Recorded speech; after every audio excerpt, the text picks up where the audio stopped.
Hello gamers and gamettes and everyone in between. Here's the situation that's going on right now. The problem is, for this video, I got a late start on the first day when I watched the first season, so I was like, I'll just record the intro at the end when I finish the entire series. But that kind of took away some of the creative integrity of it, so let's pretend that I did this really cool, interesting intro about how I really wasn't a fan of the discourse that was happening around at Bojack Horseman, and I was sure that I wasn't going to like it as much as my contemporaries and my peers do. So let's pretend that I did all of that, right? And we're gonna just hop right into the first season review, okay? Okay, cool. Thank you so much. All right, I love you. All right, gang, we're back. It is currently 2:45 p.m. on February 14th, 2023. Hope you are having a wonderful Valentine's Day and you are cherishing the ones that you are with, spending time with those said cherished people, while I am alone watching the first season of Bojack Horseman. A dreaded endeavor that I was very scared in taking on, but I do have emotions that I feel about it after the endeavor has been completed. Now, as I said in the intro to this video, boy oh boy, I was not looking forward to this because I watched the first episode when it initially came out of the first season, and I was not having even a little bit of it. I was so disgusted. I thought it was really bad. Not just mediocre, not just, oh, it's fine, but I thought it was bad, genuinely bad. And lo and behold, I don't feel any differently about the first episode. In fact, as I continued through my watch through, I feel the same way about the first 3 episodes. They are excruciating to get through. The jokes are a pain in the butt. The way in which the jokes are paced is horrible. They will drag on for 2 minutes. You know, there's that scene in the new video game Forspoken where she just kind of harps on the fact that she moved something with her mind for like 2 minutes straight, and it is insufferable to get through. That's the first 3 episodes of Bojack Horseman. Really bad. The characters don't really have anything to cling on to, and I'm aware that there's the stigma around TV shows where the first couple of episodes are, hey, you know what? We're setting up the universe. This is all kind of exposition, except it's really not. The one thing I will commend about the first 3 episodes, the only thing I will commend about the first 3 episodes, is that they do handle subject matters about the main character and getting his character traits across in a relatively natural manner, as opposed to some TV shows which is exposition dump the entire backstory of all our characters. But no, that doesn't happen here. But that's the only thing I will commend. The jokes are terrible. There are really weird Family Guy-esque cutaways where Bojack will be like, you mean that time? And it'll cut to that time and it'll be so stupid. There's a specific scene in one of the first episodes where Carolyn is like, you don't want to have a baby with me. He's like, when did I say that? And then it cuts to them and he pushes over a baby carriage and it goes on for far too long. It's not funny whatsoever. And then the 4th episode happens. The Zoe or Zelda episode in which Todd is having his revelation about his space epic rock opera thing. Right? And Bojack is like learning that he is actually a little more reliant on Todd for the company that he keeps than he initially thought, and he wants him to be with him. So he ends up. Spoilers for the entire series of this. Obviously, I'm going to be talking about that. I'll put it before if I haven't yet. He sabotages him by putting his favorite game from a favorite game series in a bargain bin and hiring someone to ask him to pass her that tape from said bargain bin, and he buys the game. And so in order to keep Todd in this perpetual cycle of nothingness and no ambition and leeching off of him in a mutual parasitic relationship, I'm like, what? What's happening? This is so much more emotionally fueled and emotionally nuanced. It still has that same level of goofiness as those first 3 episodes, but that level of goofiness is also honed in more. It's it's concentrated to a higher degree, and it works way better. The jokes are so much better paced. There are sometimes there are rarely even callbacks actually, but when there are, they are perfectly timed and they don't ever overstay their welcome. So I'm like, what is going on here? Why is this happening? How is this happening? So I go onto the Wikipedia page, and lo and behold, I find my answer. You see, the creator of the show is Raphael Bob Waxberg, and in what is, I assume, to be the initial pitch to a Netflix studio for the show, Bob Waxberg wrote actually the first 3 episodes. But moving on from those first 3 episodes, all of the other episodes were written by committee. There's a different writer for each episode, even though Bob Waxberg does do the finale, which is definitely the outlier for the episodes that he has written this season. It is much better than the first 3. But I'm like, okay, this totally makes sense. I get it now. Some people were born to create and not write. That's why do you think there are credits where it's like story by and written by? Because Bob Waxberg, apparently, good old Raph, just cannot do dialogue whatsoever. He is horrible at it, and that's okay. And he also can't do emotional beats, and that's okay, because he created the show and he came up with the ideas for the characters, and that's what really matters. He did contribute positively, but if he had written the rest of these episodes, this show would be nowhere near as good as it actually is. Spoiler alert, I think it's good. The pacing of these episodes are so much better, and one of the things that I really come to admire in an adult animation show as this, in its first season, where you don't usually take risks in a first season of a show. It's where you establish yourself, and then when you gain the trust of a production company, you can build off of that and start taking more risks in the later seasons, the more funding that you get, all of that stuff.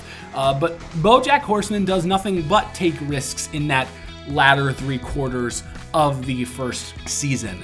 Specifically, the way in which they are able to balance, and I've never seen this in an adult animated show that is somewhat of a comedy. Whether you want to admit it, this is somewhat of a comedy. The first season is, at least.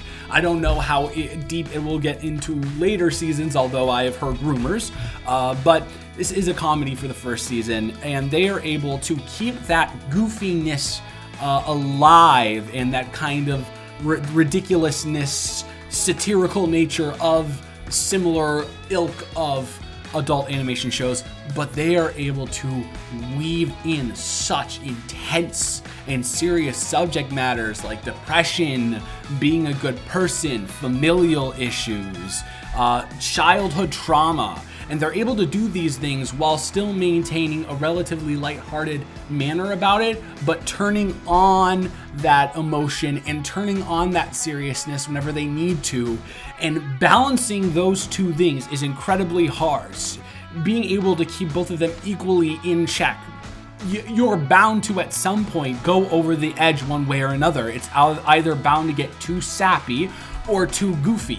And it was incredibly too goofy the first 3 episodes. They didn't really even attempt to handle any serious subject matters.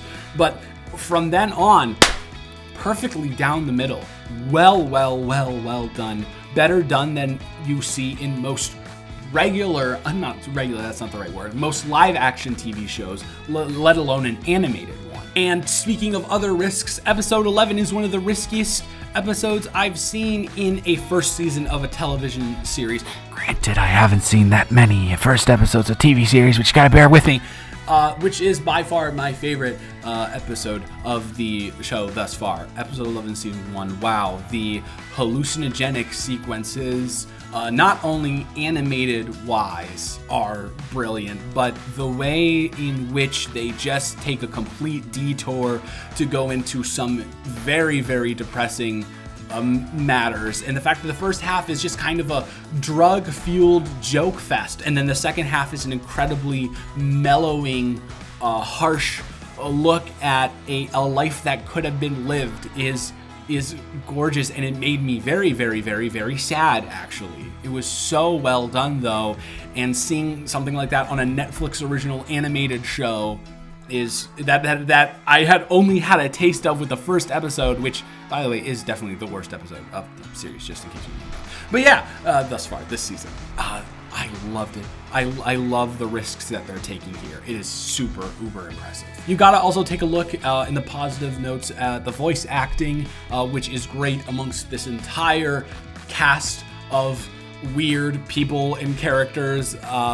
Obviously, Will Arnett is probably one of the only people who could have played Bojack Horseman. I will say this about it too. The character design matches so well with the voice, and that's something that when you're working with real people and anthropomorphic, right? That's the word, anthropomorphic people. It is so hard to do that sometimes. We see it completely miss, but it happens so well here. Alison Brie looks just like Diane. Peter F. Tompkins sounds just like Mr. Peanut Butter. Aaron Paul sounds just like Todd, and more than all of them, Amy Sedaris sounds just like Princess Carolyn. They all sound exactly like their characters, even so far as down to Patton Oswalt playing the Penguin. You talk about Stanley Tucci playing the old best friend. I can't think of the name right now. I'll put it on screen. All the way down to J.K. Simmons playing the turtle. It all works so well done. That is something I have to absolutely commend the animation team on, for matching those characters with the perfect voice actor. So the casting team and the animation team, perfect combination. Shout out to you all. Also, in regards to the season finale, I would like to commend it on the fact that it operates very well in both instances of continuation. Either that's the end of the show, it gets canceled, and it works well as a season finale in itself. Or it does continue and it works well in transitioning into the next season. That's, again, once again, a very hard thing for TV shows to do, is to find that perfect happy medium, which is something that Bojack Horseman seems to excel at thus far. And by gosh, I cannot wait to watch the second season of this, because I am incredibly impressed. That being said, what I'm not going to do is pretend that the first 3 episodes just did not happen, because they were awful to get through and they were not good pieces of television. So ultimately, at the end of the day, I'm going to do rankings for this or ratings for this in the way of decimal points. So blank point blank to the 10th decimal point. That's what I'm going to do. Okay, just letting you know. So ultimately, at the end of the day, I am going to give Bojack Horseman a 7.1 out of 10. The first 3 episodes are terrible, and the rest are pretty great. And that's about what this is to me. That being said, I'm very excited to see a full season like the final 3 quarters of this season, specifically the final half. I'm aware, I've seen that it says critics cite episode 7 as where it starts to get into darker material. While that is the case, the jokes, the overall shaping up of the script, I feel, happens when the creator stops being the writer of the episodes. So yeah, it is overall a really, really good show. It is going at number 1 on my season's ranking. My favorite episode is episode 11. My least favorite episode is episode 1. And that is about all for today. We are going to see you tomorrow, where we talk about season 2. Excited to watch it. Very interested to see what the future has in store for Mr.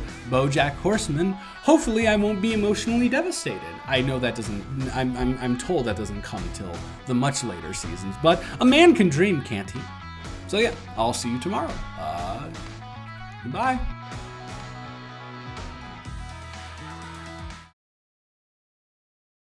All right, we are back. It is 4:35 p.m. on February 15th. I hope you had a good rest of your Valentine's Day between the point that I shot the last segment and the point that I'm shooting this segment, but we're not really here to talk about Valentine's Day, are we? We're here, as I said, to talk about Bojack Horseman Season 2, which I just finished watching the entirety of. Now, as I said in the previous segment, I was pleasantly surprised by the first season and was very interested to see what the second season had in store. And there are a couple of things that I do have to say about it. The first thing is, and a big congratulations is, they must have really upped the ante on the animation team, because the animation on this is better than any other type of this show that I've seen, any other adult animated cartoon.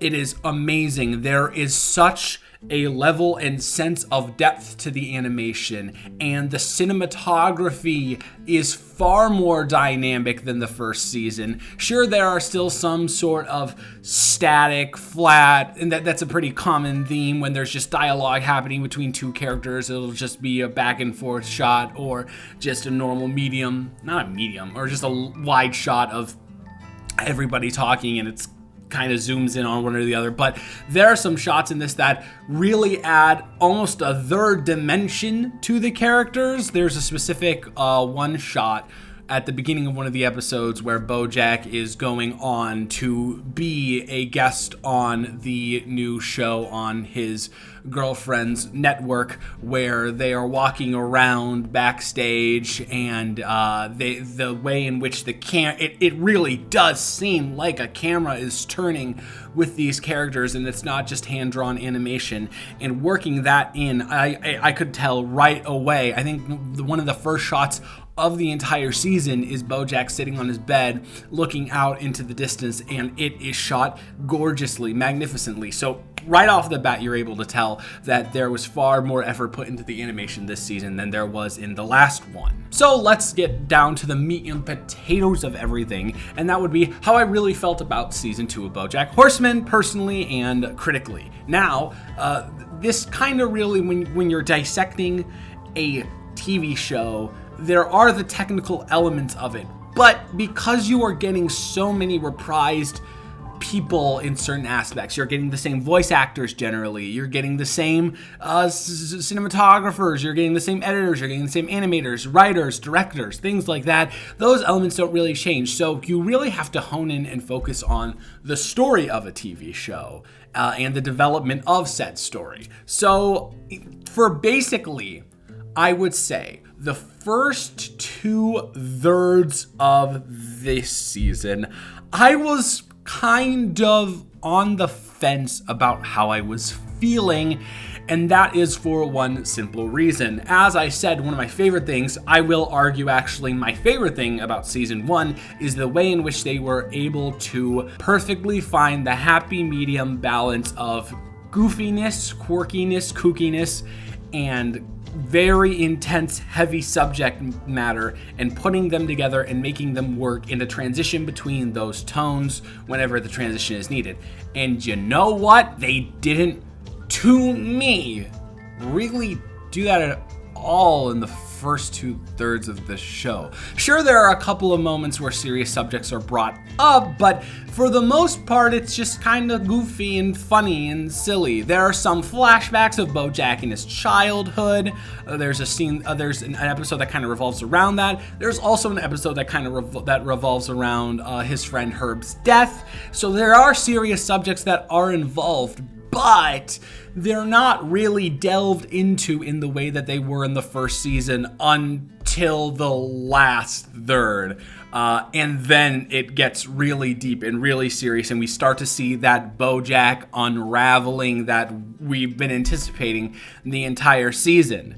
And this was brilliant on their part, because the whole season revolves around the theme of a new attitude towards life. At the beginning of the season, Bojack takes it upon himself to have this new, overtly, really, really positive attitude that deteriorates and falls to the wayside basically an episode in. And he becomes that same jerk that you see for the majority of the first season. And what I wrote down in my notes was, hey, I don't like this at all. I understand that in a series that has 6 seasons, you do need to have gradual progression, and you can't have a person become the person that you want them to be at the end of the series all at once. But it would have been nice to see a little bit more of a progression. That's what I thought when I was watching the first 2/3. It would have been nice to see Bojack maybe have a little bit more of a conscience, maybe have a little bit more of an emotional intelligence, a bit more EQ. But he really just does not whatsoever. And then in the final third of the season, he goes off and he goes to New Mexico to find Charlotte, and the whole Penny fiasco thing happens, and he starts to realize that the Secretariat film isn't at all what he thought it was going to be. The director that he was really starting to bond with gets fired, and at the end of the season, he comes to a new realization that he was doing it all wrong, and that getting a new attitude isn't about immediately rectifying all of the problems that you had in your life and all of the problems with your personality. It's about working towards that. And at the end of the entire season, where the older person comes up to him and says it's about constantly doing it, and of course it's a running metaphor, but it's not actually running. As long as you can keep doing it consistently, that's what matters. And I think that's what that final statement really puts a lot of the first 2/3, makes them retroactively make more sense to me in the grand scheme of things. It makes sense that Bojack was constantly struggling with just trying to completely put on a new face and a new identity in order to hide himself from all the criticism that he's received in the first season, and hide himself from the fact that he really wants to be loved by everyone by kind of acting like he is this person that can be loved by everyone. But in all reality, he doesn't need to be that person. He just needs to be a person that he himself can love, if that makes sense. So him kind of struggling with that and ultimately reverting back to his old ways, only to come around to the fact that he was doing it wrong. And then now I will say I do need to see some sort of progression in season 3, because he's come to the realization that, hey, I just need to do this for myself and come out at the other end, not the perfect person, the perfect celebrity that everyone can love and appreciate, but just a better person in general. And so I really did appreciate this season more than I thought I was going to, because of those final 3 or 4 episodes that really put the entire first 2/3 into a different perspective. I also enjoyed Wanda this season a lot. It's very nice to see that there is somewhat of a possibility that Bojack can have a normal, healthy relationship. This is the first of its kind on the show in a long-term relationship for Bojack. So seeing that it is a possibility, even though it is an incredibly rough first draft that needs a lot of work, is something that an audience member can look forward to in future seasons. The perspective of that is nice to see in this season. I'd also like to say that I very much enjoyed the development of Mr. Peanut Butter this season, going from this almost aloof figure in the first season, this kind of I'm too good for everyone figure in the first season, to a way more almost the main protagonist of this second season, in the way, in a moral compass sort of way. Diane has all of her problems going on. Todd's obviously always great and doesn't really have anything that he's doing wrong, but he is more of a side character than main from my perspective when it comes to giving people overall story arcs in episodes. Todd is almost constantly the B plot. Anyways, that's besides the point. Bojack is Bojack, and Princess Carolyn does have somewhat of an arc, but overall Mr. Peanut Butter coming to this place where he can automatically realize Diane is having a terrible time and she didn't want to tell him what was going on, why she came back so early, and just automatically forgiving her and making her feel comfortable about the situation. He is probably my MVP of the season, my favorite character. Also, shout out to that episode 4. I would say probably my favorite episode in that first 2/3 that I was having a little bit of a trouble getting through. But the Princess Carolyn storyline and the Bojack storyline and the Diane storyline all flowed together pretty well. So shout out to episode 4 on that. But obviously, if it's not even close. My favorite episode of the season is by far episode 11.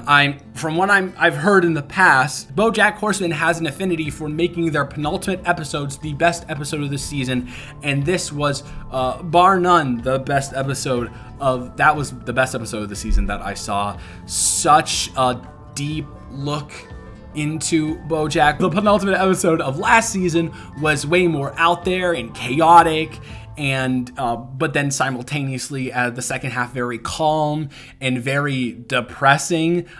Seeing the realization of that final half with Charlotte come to fruition in the next season in the penultimate episode, kind of genius. Really well done. Fantastic episode. I'd also like to say that I think I was actually more of a fan of the humor this season than I was last season, and I was a fan of the humor last season, so I'm pretty big on the humor this season. A lot of the background jokes work. There's a specific scene in one of the Secretariat scenes where the set burns down, and the turtle director, played by J.K. Simmons, I believe, is just kind of rolling around on his back as a turtle does when they can't get up. Things like that. When there are certain signs flying around in the air in the background.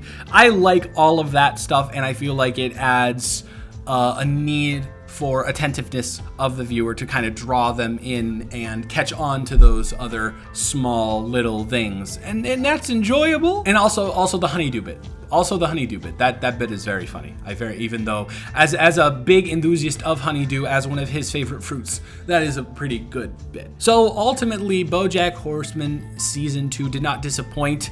Eventually, once again, the first 2/3, I will dock this points because although retroactively the last third really puts the first 2/3 into perspective, it is a little bit arduous to get through. There are a couple of subplots that I think just don't really work for me, and also kind of just seem like filler. For example, the episode where they are sneaking into the Nixon replica museum thing to film the Nixon scene, and Princess Carolyn is in her painting fantasy world. I don't think that was needed at all, because it was just to get her to come to the realization that she wasn't happy where she was at and she needed chaos in her life, and she didn't actually want this idyllic thing that she thought she did, so she should go off and start her own company. I feel like that could have been done in a more effective way, and one that didn't so blatantly distract from a much more interesting storyline with Bojack not being able to get emotional on camera. I feel like we could have delved into that a little bit more. I'm aware in a TV show you have the opportunity to do that in later seasons, but even a little bit more setup of that specific plot line would have been beneficial in my opinion. There are certain subplots like that I don't think, for example, the Todd subplot in the debut episode of the game show episode, I don't think that really did anything. We already know that Todd thinks that he's a screw up. We already know that Todd doesn't really have the validation that he needs for being the creative and interesting person that he is. I don't think we needed any of that pen thing that happened. I think that was stupid, but it is an enjoyable season, and it is way more consistent considering that the first third of season 1 is just utter garbage. Way more consistent than its predecessor. So ultimately, at the end of the day, I'm going to give Bojack Horseman season 2 a 7.5 out of 10. I am really excited for season 3. I feel like we have laid all of the groundwork out, and we are now really ready to delve into the more emotional state of Bojack. I feel like it can go one of two ways, either a downward spiral or an upward spiral, considering the whole Academy Award plot line that will definitely go on. But oh my gosh, that's actually, he didn't do anything for that. It's just an AI who replicated him. I feel like there's a bunch of ways that there are two ways that it could go. And either way, I feel like we're going to get an even more of an understanding of who Bojack was as a child, who Bojack is now, and that's all I really want from this show. I would be totally fine if this just became a dark, serious, satirical, black comedy, basically. I would be down for that. So we will see how season 3 goes tomorrow. Thank you so much for listening, and I'll see you tomorrow. What's to come? Who knows? Anyways, I gotta goes!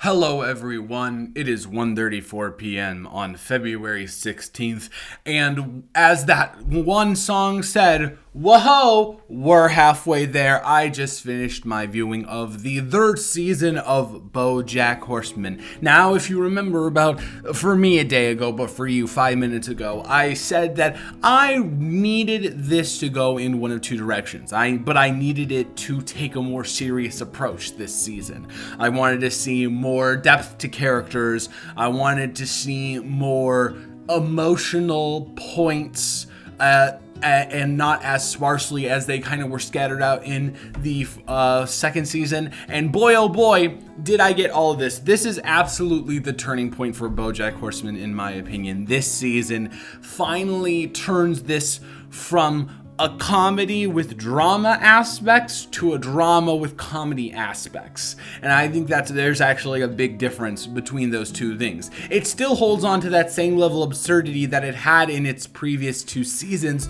but this really hones in on that emotion and really takes apart every single main cast member in certain ways, in which we haven't seen the first 2 seasons.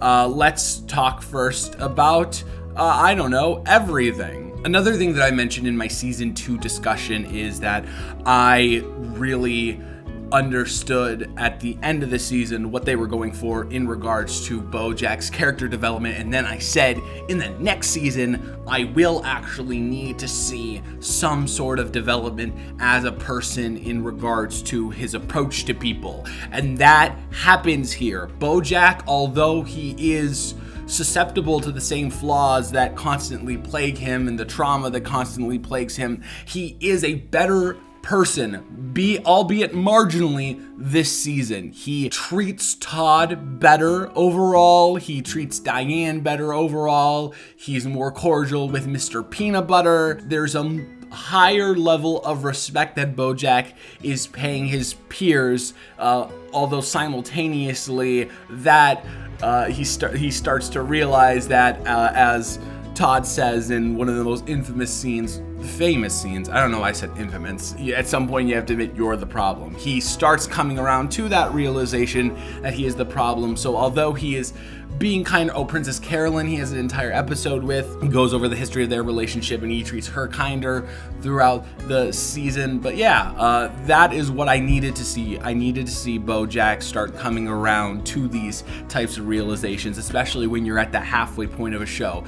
I'm aware that they did not know how many seasons of the show they would make, probably, but judging the whole product in totality, I'm very glad that it went there this season. I also want to commend the fact that I think this is the season where the humor worked the best for me personally, because they did not, in this case, in the past couple of seasons, it seemed like they were going for the absurdity to be the most prominent aspect of the humor. And while that's good, the premise of the show and the things going on in the show are absurd enough. The world that they live in, where animals and humans live amongst each other and interact, and it's, you don't know, there are animals that are animals, but there are animals that are humanoids. All that stuff is absurd in itself. So making the humor and focusing that on that absurdity sometimes can just kind of be a distraction when there is already so much absurdity going on. But here they kind of really go for the subversion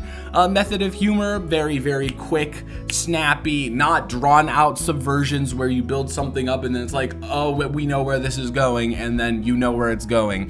Very like quick one-liners that are jokes that you would expect that are finished with something that you would not expect. Very dialogue heavy subversion, which I appreciated. It made the humor aspect of this season much more enjoyable to me. I'd also like to take a moment to go retrack back to my season 2 discussion where I was talking about how great Mr. Peanut Butter was and how he was able to handle that whole situation with Diane coming back early and not coming to see him so gracefully. And one of the things that I like about this show is that they do explore avenues of situations, every avenue of a situation you can possibly think of. Because this season, Mr. Peanut Butter, we see that backlash. We see the after effects of what actually will happen in that sort of event. Although he handles it well in the moment, he is left with some very clear trauma that is negatively affecting their relationship.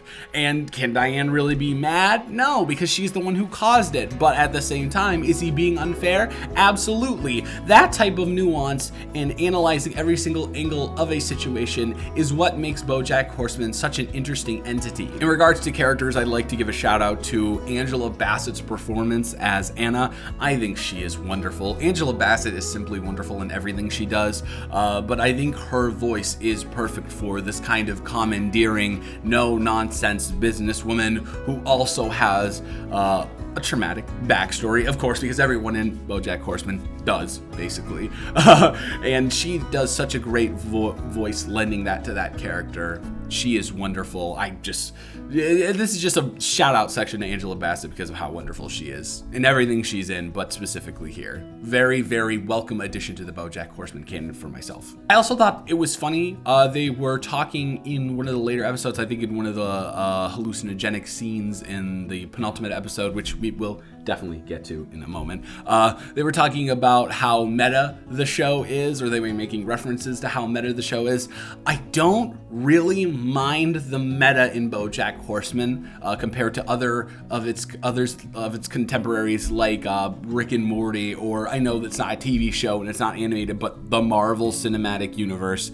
I'm quite content with the meta that Bojack Horseman goes with, because it is not overstated whatsoever. It's not pushing it in your face. It'll just be sly, once again, one-liners that if you're not really paying attention can kind of just go over your head and you won't even pay attention to them or realize that it was meta. But if you are paying attention, then you get it. And I know that sounds super pretentious and that's how people describe Rick and Morty, but the ones in Rick and Morty are hitting you over the head with it constantly. These are just kind of smoothly integrated into the dialogue so it doesn't disrupt the flow of the story or the flow of the conversation. And that is much appreciated, unless of course it is intentionally meant to disrupt the flow of the conversation. A lot of problems with other meta properties is that they think that they're sliding these lines in a way that it does not interrupt the conversation or the plot progression, but it really does, and it just kind of takes you out of it. Bojack Horseman doesn't do that, and I don't know if I've ever said that about a meta property other than actually Filthy Frank. So yeah, good job on the writers for not having our boy Raph write the dialogue for this series. It is a blessing that you came up with a writer's room. Thank you, writing by committee. Let's talk about the standout episodes. Obviously, the penultimate episode 11, is devastating in multiple different ways and has the most beautiful and heartbreaking and devastating last shot of an episode of a TV show that I've seen in a very long time. Keep in mind, I'm not an avid television watcher up until this point, that is. And I can't believe that they went there this early on in the series. It's wonderful to see a TV show take a risk like that in where I'm aware that she wasn't a main character in the cast, but she was someone who was incorporated very often, a side character, if you will, and killing her off like that is, I know this is going to sound gross when we're talking about killing a character, it's commendable to show that there are some level of stakes in the show. There hasn't really been any stakes in the show thus far. Sure, Bojack has had his breakdowns and things along those lines, but it's never really resulted in uber serious consequences. And the whole progression of that episode is done so well with the blackouts and the random flashbacks and just everything placed together. But obviously that is not the best episode of the season. I'm not trying to fall in line with the public opinion, but GDFH episode 4, the underwater episode, is the best episode of the series by far to me at this point. It shows a completely different side of Bojack, a caring side of Bojack, a person that Bojack thinks probably wishes that he was, and being able to convey such emotion and in such intensity in certain circumstances is amazing without dialogue. That is incredibly impressive, and it is a technical feat, it is a storytelling feat, and overall just an amazing episode of television for sure. So yeah, overall, this is exactly what I wanted this season to be. It's just a really good season of television, better than the previous two, and it is once again that transition. Hopefully, I'm hoping this will continue to be the case. It is the transition from a more comedically infused show to a more dramatically infused show, going from a comedy with dark elements to a black comedy, sort of, kind of. I don't know if a show like this could ever really be considered a black comedy because the subject matter is still rooted in humor, but knowing what I've heard about the last two seasons, maybe it will be. But yeah, ultimately at the end of the day, I am going to give Bojack Horseman Season 3 an 8.1 out of 10, and it is going at the top of my ratings of seasons thus far. Favorite episode is episode 4, the underwater episode. Wonderfully done, and I had a really good time with this, and it connected me to the show the most out of each season. And that's the important thing, is I can enjoy stuff, and I enjoyed the first two seasons, but I didn't really have the time to connect with them, and maybe sure that could be the gradual progression of things and building up characters and such, and then you finally get the payoff. I feel like this is the payoff of the first two seasons. I feel like we were building up an atmosphere and ambiance of this series with this perfect balance of emotions and comedy, and this is where we can really start to put our foot on the gas and intake more of that intensity and simultaneously of that comedy. So yeah, really good, really good, very enjoyable, and I am officially invested. Very interested to see where season 4 goes. I hope we continue spiraling. I love to see people in pain. That's a joke. No, I don't. But yeah, so that is it for this. I will talk to you all tomorrow after my viewing of season 4 of Bojack Horseman. I'll talk to you then.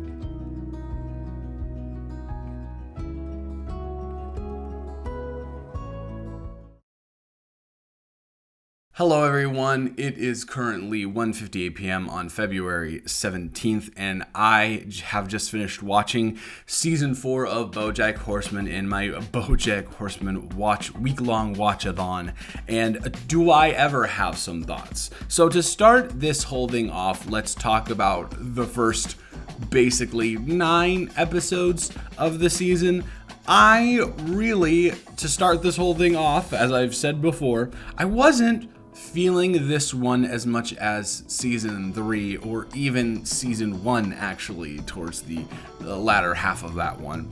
This was interesting for solely the Bojack storyline. I think that the Bojack storyline with his daughter is basically the only good thing about this season that works for me. It feels like we're exploring new water with Bojack. There's a very interesting progression in his character, in the story, and it's overall something that an emotion and a feeling that has not been explored at all throughout this entire season. And once again, we are continually seeing Bojack progress from season to season, slowly building up morality and becoming a better person, all the while not losing that inner sarcastic, deadpan, dry, depressed self. You know what I mean? Not losing that, but he is gaining some level of morality, which I appreciate, and that is exemplified through the whole storyline with his daughter and, to a lesser extent,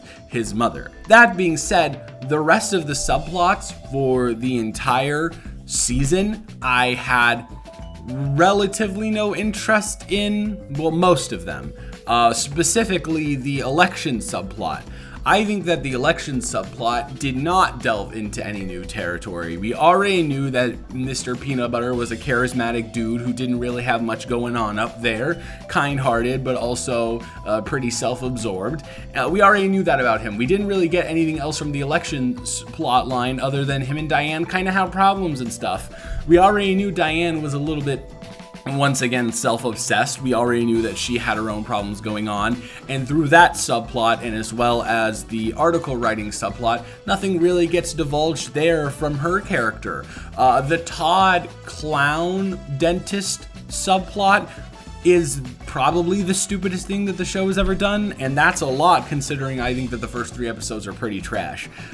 There's no point to that at all. We get this really interesting tidbit at the beginning about Todd's asexuality and his friendship with Emily and stuff, and sure, in the last episode we start to get into that a little bit more, and there is the whole Todd episode, which is good because that whole clown thing isn't involved. But again, we already have seen Todd get into wacky, goofy hijinks. That's the thing that Todd does. He's the comic relief, and that's cool. But I really wish we would have dug a little bit deeper for that one. The only one that kind of works is the Princess Carolyn subplot, because we do get a lot more information and understanding about how she operates as a character through the miscarriage plot line and the boyfriend plot line. All of that stuff works really well, and I think Princess Carolyn is one of the more interesting characters in the series overall, and I don't think that she was delved into properly in the first 3 seasons. She kind of just had a Vincent the businessman whole dick spiel going on and not much else. So and the Princess Carolyn episode is one of the better episodes of the season, especially considering the whole ending of that episode being revealed to, that hey, she actually is not happy. This is not something that happened. It's something she likes to imagine in her head. That's incredibly harrowing. But the Bojack Horseman plot line is really what does it for me and makes those first 9-ish episodes bearable. And then the final 3 episodes, specifically 10 and 11, come in and they punch you right in the gut. Just as Bojack is starting to gain at least a little sliver or a semblance of normality in his life and consistency, it is all taken away from him through no means of his own. Finally, he has not self-sabotaged completely a relationship of his, and he once again had no, and not once again, he finally has no control over it, and something that he loves is taken away from him. And that is what really is the pillar of episode 10. And then episode 11 happens, and I don't know if this is a consensus or not, but to me that is definitely the best episode of the series thus far. Brilliant working in of flashbacks and kind of non-linear-esque storytelling, and the faceless people in the background, very Anomalisa-esque. Wow. It is incredible the way in which that story is told and gives depth to basically every character involved in the history of Bojack Horseman. in his past. It is so well done, and that's kind of what I hoped that I would get when we watched episode 2, which I forgot to say. Episode 1 and 2 did kind of build me up a little bit. I was like, okay, this is going to be good. Bojack is going to be gone, and this is going to be kind of a self-discovery type thing. And we're going to see Bojack separated from this toxic lifestyle that he's been leading for the past 30 years. Because the first episode, Bojack's just not in it. And that's cool. And I like that. I like seeing characters independent of Bojack and Bojack independent of his characters, the side characters as well. And then at the end of episode 2, he just comes back. And then the whole election subplot. I think that the underground episode is genuinely the first bad episode that we had since those first 3 episodes of season 1. There is no point to it whatsoever. It is completely a filler episode. Nothing of substance happens. We don't really understand anything other than Diane is sad, but guess what? We already knew Diane was sad. But man, episode 10 and 11 are really, really great. And then the final episode is good too, kind of coming around to a natural conclusion right after an episode that seemed like it was leaving so much open for discussion. That final episode actually capped it off pretty well, surprisingly. Which is a giant task to have this magnum opus of your show essentially to that point, and then being like, okay, so we have one more episode to kind of shut the door on this. How do we do that? And they did it pretty well. I was pretty impressed. Another negative point that I have to mention is that just that whole Mr. Peanut Butter running for governor plot line, just really, really dumb. It's almost as dumb as the clown one, but the clown dentist one is for sure the worst. But no, it's not good. And I think that the only reason that it's in this is to have something to put in the episodes when Bojack isn't around, and also kind of to include social commentary. There's commentary about guns in this season. There's commentary about fracking in this season and stuff like that. And I get it, social commentary is cool, but I only think social commentary is good when it's well done and it has a purpose for being there. And I don't think that there was really any purpose to be there other than we're talking about this and to take up screen time. So I wasn't a big fan of that, and it definitely deducted points from my overall rating, and I couldn't get into any of those scenes. Any scene where Mr. Peanut Butter is either running for governor or helping his opponent then run against his ex-wives, which I think is, I guess that it's kind of the comedic subplot, but then also Todd and his clown thing is the comedic subplot.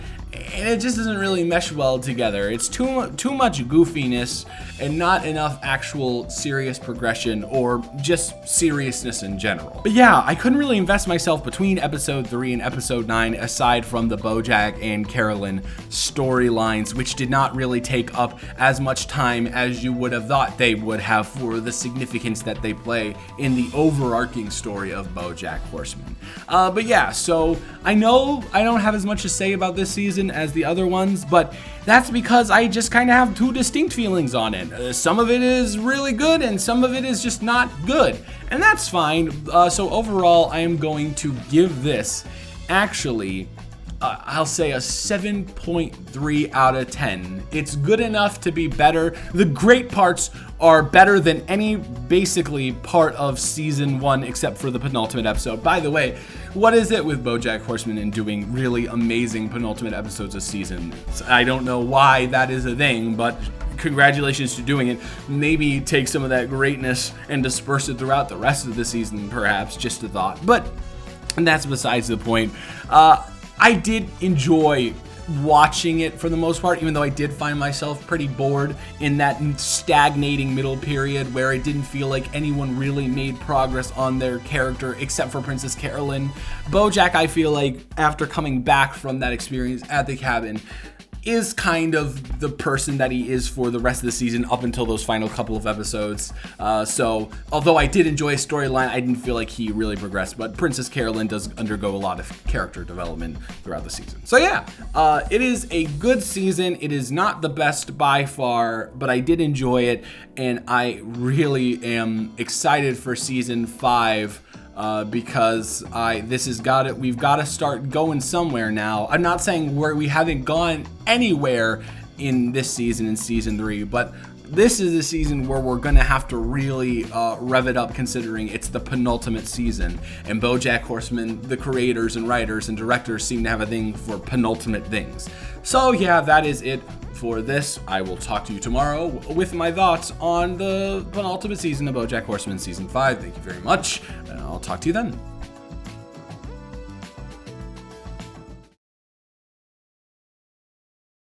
Hello folks, it is 7:33 p.m. on February 18th, and I just finished the 5th season of Bojack Horseman in this week-long watch-a-thon, and I just am going to get straight into it. Bojack Horseman season 5 is the best season of the series thus far for me, and it's not really close. The closest is season 3, but I think this one tops that by a significant margin. Let's talk about why that's the case. Personally, the main thing that I want to hone in on here is we're starting to find even more of the middle ground. Now, let's explain what that means exactly. I had said in all of the previous reviews of the previous seasons that Bojack Horseman is incredibly ridiculous and goofy and over the top, but it's also incredibly emotional, and because they are on equal opposite sides of the spectrum, although they are at the extremes of the spectrum, they do manage to kind of meet in the middle and create this perfect happy medium. Now, although I think the happy medium is still maintained here, I think that each side is moving in from the extremes a little bit more. I feel like, which gives the show overall even more of a balance between these two things, so I don't have to constantly transition myself from, oh, goofy Todd hijinks, waka waka waka, and oh, Bojack's gonna die maybe, who knows. We're starting to meet more in the middle, where even the goofy scenes, the goofy side Todd stuff, has serious ramifications to it, and they involve serious subjects. And all of the serious stuff, there's some pretty heavy stuff in this season, but it's also infused with a little more humor than it used to be, except for, obviously, I'd say the penultimate episode. No, even the penultimate episode is kind of goofy in the way that it transitions between real life and the show. The last scene specifically is a little bit rough to get through, but that is besides the point. Let's talk about the best episode of the season, and it is very clearly the funeral episode, which is one of the better things that I've watched in general in the past year. And man, oh man, what an absolute turnaround for the creator of the show, Raphael Bob Waksberg. I was so not on board at all with those first 3 episodes that he wrote, but in the 4 years or 5 years or however long it was between season 1 and season 5, what happened, man? Did you just figure out how to write like the best episode in the entire series? Probably one of the better episodes in the history of television? Crazy. The fact that you were able to make an entire episode strictly dialogue, and I love that. That's another thing. We'll get there. I'm going to get there. I'm getting ahead of myself. And the dialogue is so potent, and you're able to basically surmise the episode, the relationship between Bojack and his mother in basically a 26-minute thing. And you also managed to put some jokes in there and give it that classic Bojack flair. Is super impressive. It's so raw and it's so authentic, and the places where Bojack goes in that monologue are, I'd say, more genuine, and I think that the show's emotional episodes and scenes are genuine, but there's some of the most just down, gritty, basic, hard-hitting truths, as horrible as that sounds, in this episode, more so than there have been in the other ones. So that is just amazing. It's also wonderful. This is one of the more creative entities that I've seen in a while. The fact is that if you make the same thing over and over for a television show, people won't be invested. And that's the reason why I don't usually watch TV shows, is because if you don't have a story progressing, You need to A, have a story progress, and B, you need to change it up. I'm sure Friends is fun, but how many times can I watch these 5 friends get into quirky, weird hijinks until I start to get sick of it? There is so much play with the medium of animation. There's so much play with storytelling. There's so much play with narrative functions. It's amazing. The fact, and it's just so exemplified by the fact that, hey, this is just one of these episodes is just one scene of Bojack talking the entire time, and it's one of the best episodes of the series, probably indisputably. And then, hey, was it last season or season 3? There's the underwater episode, which has no dialogue in it, basically, except for the bit at the beginning, which is also one of the best episodes. And they're able to convey their messages so effectively without anything else being involved. It's awesome. I'm also love that they are able to incorporate flashbacks in the proper way to tell the story and to progress the characters' narratives. And they don't just serve as exposition dumps. Specifically, the Princess Carolyn episodes have become some of my favorites because they use flashbacks so effectively. So yeah, I am so impressed at the way in which Bojack Horseman hones in on creativity. And God, if you told me I'd be saying this a week ago, you'd call me crazy. But this is the season where I will genuinely say I am a fan of the show. I also will say that another thing I am a fan of is, in regards to progression, is every single one of the main 5 have an arc here and have progression in roughly every episode, and it's a completed arc. There are some points where some seasons where a character will just kind of be pushed to the side a little bit, or they'll just be involved in a lot of B plots and not have much to do at all. Or they will have somewhat of an arc, and then they will not finish that arc until the next season. And although I don't need everything wrapped up in a tidy little bow to enjoy the property, it does actually help to have a conclusion to a season. Todd has a whole thing with being the the head of sales and marketing at the company that is running Bojack's show. Diane has her finding herself arc, basically. Mr. Peanut Butter has his relationship arc. Bojack has the obvious arc, and Princess Carolyn has her adoption arc, and they're all filled out so well. It's really incredible that the writers were able to do that in 12 episodes. So shout out to them for that. In the regards of, hey, let me talk about a supporting character that I loved, specifically for their voice acting. Let's talk about Rami Malek as the director of the show. Wow, Rami Malek does not at all sound like Rami Malek here. And that's really impressive. The fact that he's able to be such an absolute goofball dork face, while he usually takes such deep and more odd mystic roles, is something that it was really, really, really cool to see. And I enjoyed having him as a constant presence throughout the show. Obviously, the writing for him is pretty funny too, but just his voice and just his charisma alone made it pretty interesting. And then finally, I'd also like to talk about how the final episode sets up the plot lines for the final season so well, with Bojack. Every single character has a storyline that can be anticipated and latched onto for the next season. I don't really need to go over them, but yeah, it is really well done by the writers to set it up in a way that it doesn't come off as a cliffhanger. There's no like big thing that has been unresolved, but it does have potential to move on to the next season, and we know exactly the direction in which these characters are going to go. So very, very, very well done. I am continuously impressed by the way this writing staff paces things. It's really impressive how they space their episodes, and they, once again, as I said, balance the goofiness and the seriousness, not only within the dialogue, but within the episode ordering, which is so important. So yeah, shout out to them again. So overall, I do think this is the best season of the show thus far, and I had a wonderful time watching it, and I even got a little bit emotional towards the end.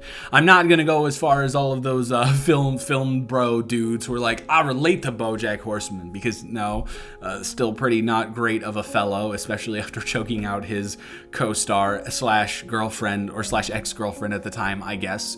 So yeah, no, that's still and that's kind of what kept me away from this whole thing, is Bojack Horseman, from what I've heard from people who've actually watched the show, and I trust their opinion on things, is a very, very conflicted anti-hero type thing. Very conflicted, authentic human being who does a lot of good things and does a lot of bad things, more so bad things. And there's this whole culture around Bojack Horseman and the glorification of depression and sadness, and not really acknowledging that you are at fault for things, but then not actually putting in the effort to fix those things that you're at fault for. And that's kind of what really drove me away from the show. But it's obvious that the developers and the writers and the creator, Raphael Bob Waxberg, they're all very self-aware of that fact. And I was worried that the show wouldn't have the awareness to pull off such a tragic character as Bojack Horseman, but they obviously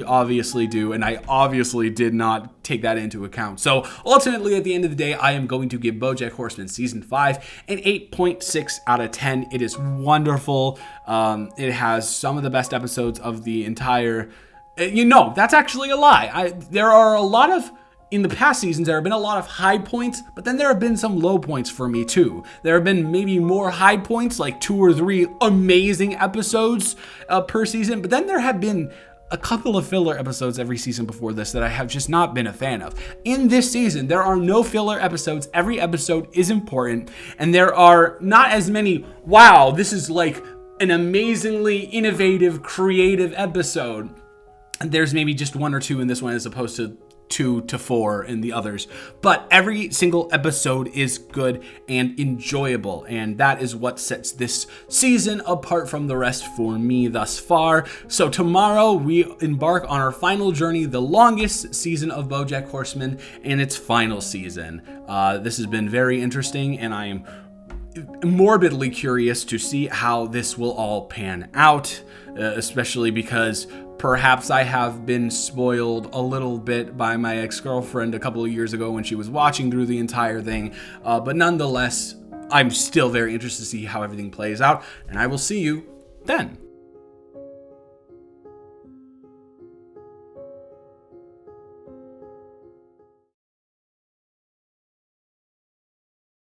Hello, everyone. It is currently 5:23 p.m. on February 19th, 2023. And I have just finished the final season of Bojack Horseman, season 6 to be exact. Well, what do you even really say? I have a massive headache. I feel incredibly emotionally drained. And some part of me feels like it was all for naught, but the other part of me knows that that's exactly the point of the whole entire show, So I guess we can talk about it, kinda. I guess this seems to be a reoccurring theme amongst all of these videos, is that the last viewing of whatever I'm viewing, I feel incredibly exhausted and worn out, and also just moved, very, very moved.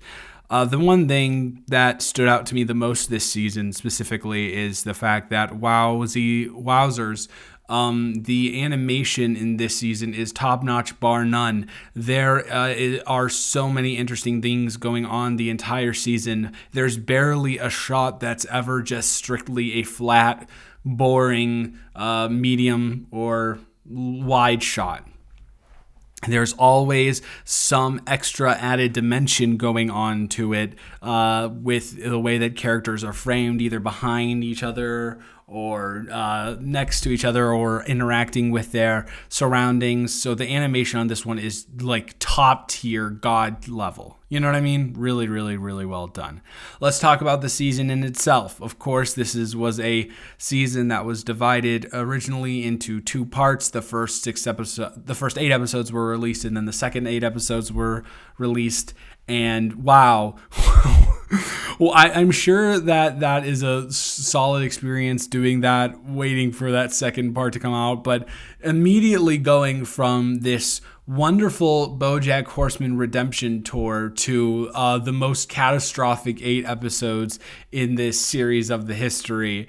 The history of the series is absolutely devastating, man. Those first 8 episodes are wonderful. Seeing Bojack finally realize the person that he can be for the rest of his life, going through therapy, going through rehab, and finding a way to actually help people instead of hurt them, and work on his personal image is just such a great thing to see. All of those episodes are magical, but man, that second half drop off is insane, and it is the hardest car crash to watch ever, man. Just seeing it, and it's a slow, painful one that doesn't pull any stops and doesn't even have a good ending.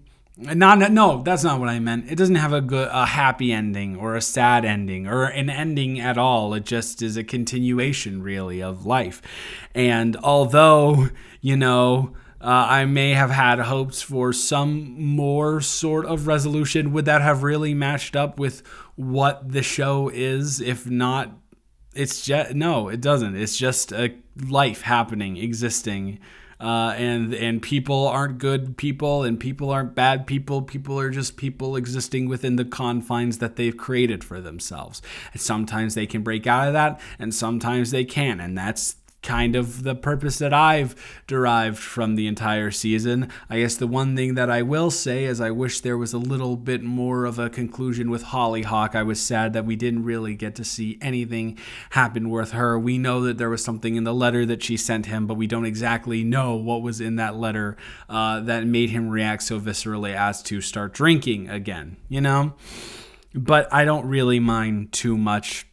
We get to see a happy ending for the character that deserves a happy ending the most, Princess Carolyn. We get to see a happy ending for another character who definitely deserves a happy ending, Todd.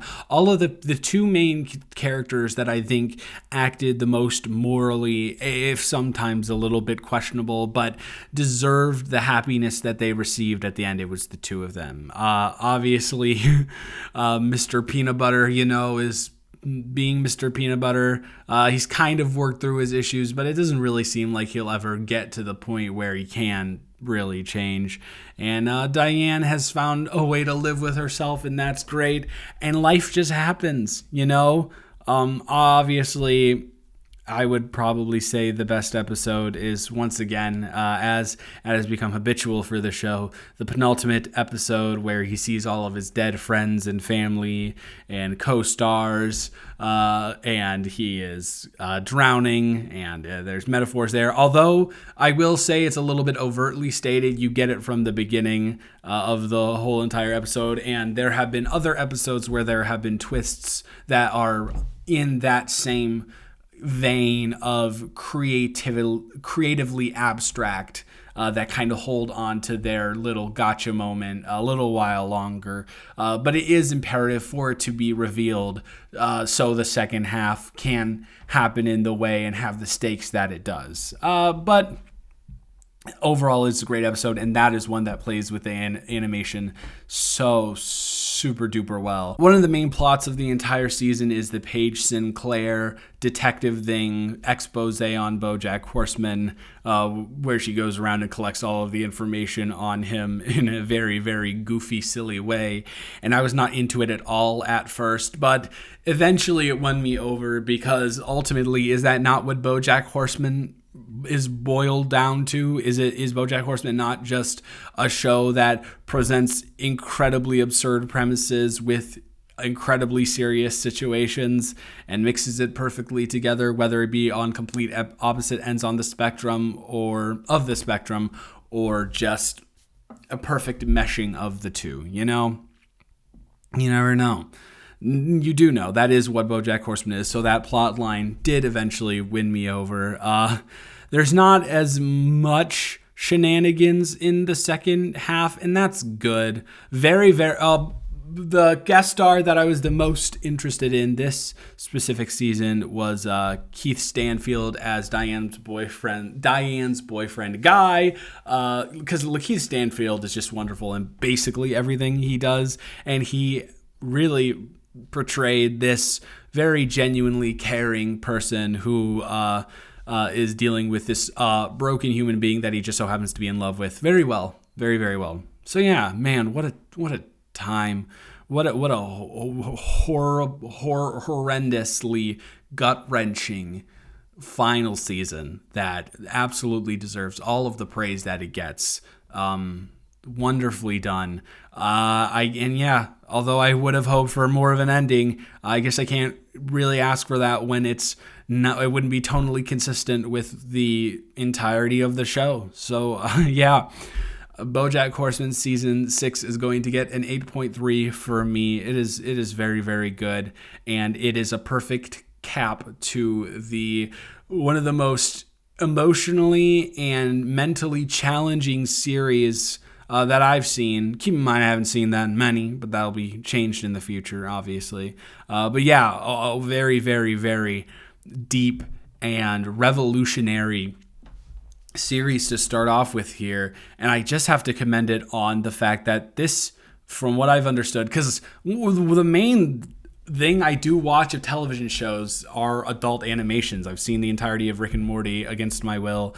I've seen the entirety of South Park. I've seen a lot of The Simpsons. I've seen a lot of Family Guy. I've seen a lot of Archer, all of these things, and Bojack Horseman is the first series that I've seen that manages comedy and drama so well together, and is able to explore a level of existentialism that is generally not even touched upon by a major network's project. So shout out to Bojack Horseman, man. A wonderful, haunting ride that is not at all what I thought it was going to be. Sure, it has some of the things that I expected from it, from what my friends had told me, but it is not nearly as pretentious as I expected it to be.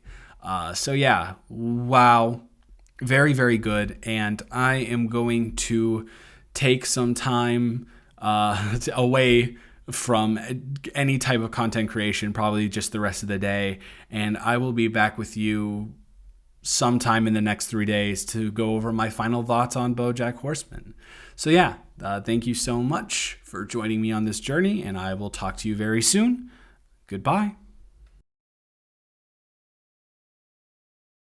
Hello, everyone. I am back once again. It is about 3 days after I finished my final season of Bojack Horseman in my week-long Bojack Horseman watch-a-thon, and I'm not feeling as profoundly impacted as I did at the end of the Everything Everywhere All at Once time block screening thing, and that's because for a couple of reasons. One, Everything Everywhere All at Once is a very, very dense product, and it has a very clear message that it's trying to send you, and Bojack Horseman isn't really like that at all. Bojack Horseman is just observing and watching the life of a person play out in real time, and hey, sometimes good things happen, sometimes bad things happen, but at the end of the day, that's just life, and you have to get through it.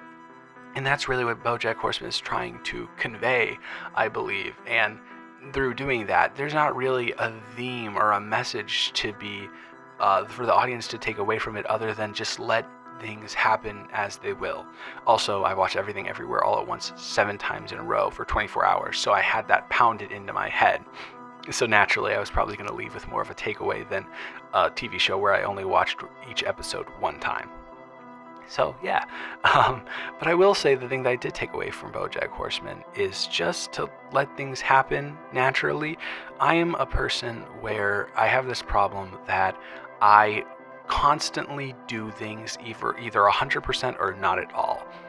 And it's a thing that I've been dealing with since childhood, and it's negatively affected my relationships, my schoolwork, my work life balance, my social life, everything basically.